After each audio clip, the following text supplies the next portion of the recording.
Hi, welcome to Catagania, Swan here. So today I'm introducing alcohol ink to acrylic paint. So what I've got is the blue Montmartre metallic paint, and I've just wet it down 50-50, spread it over the Yupo paper roughly. It doesn't have to be absolutely perfect, it's just being used here as a chemical reaction to the alcohol ink. Then I sprayed it with a little bit of extra water to help the process. Now, as you can see, the blooms are absolutely glorious when you put the alcohol ink onto the wet acrylic paint.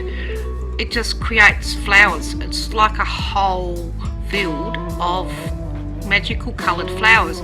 So with these 4 colours, I was able to create a couple of extra colours, which is absolutely fantastic. So I also thought I'd add to a few of them the silver as well, just to add a centerpiece. So now I'm just using some alcohol ink, and sorry, not the alcohol ink, just the alcohol. It's the isopropyl 99.8%, and we've created some white flowers as well.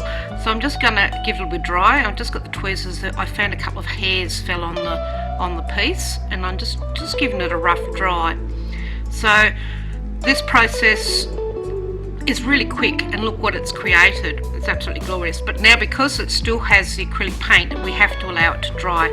So if you're actually using the heat gun to dry the piece, remember not to get too close to your Yupo paper, as it will melt. It is plastic. So that's that in as is. So I'm just going to clean up the acrylic paint here, and I'm going to put this off to the side, and I'll come back with a fully dried version to do something a little bit extra to it, almost turn it into a journal page. So I'll be back in a second. Whoops! Spoiler alert, you weren't meant to see that piece.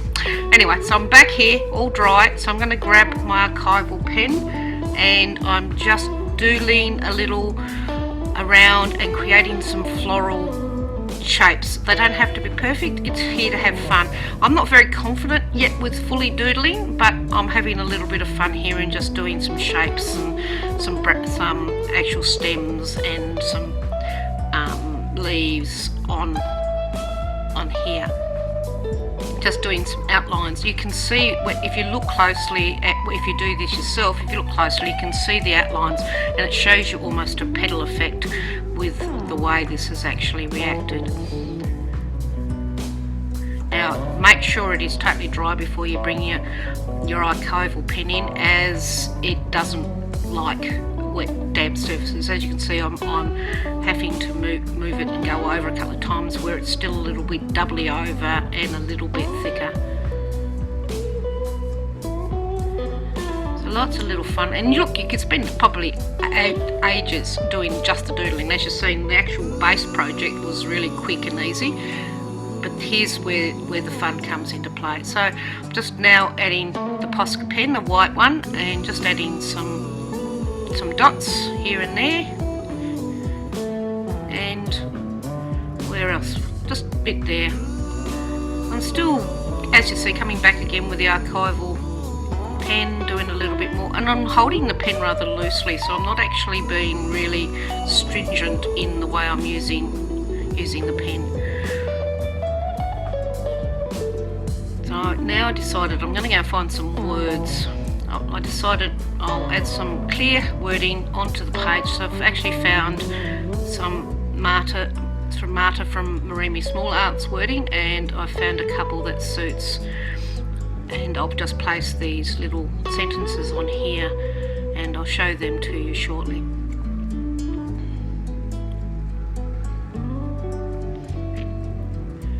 Okay, so they're rather relevant to the actual project. So now I'm just going to add a few more doodle dots, because I'm not sure what else to do and where to go from here. So now I'll just do my standard journal lining with the white Posca pen, and put my date stamp on, as I do with a lot of my projects. And then I will sign a cover, which is, as you know, the way I sign all my pieces.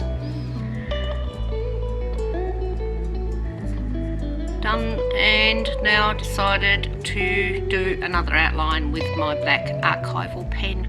And so that's it for this project. I hope you enjoyed this quick little acrylic meets alcohol inks, and I'd like you to have some fun and do that yourself.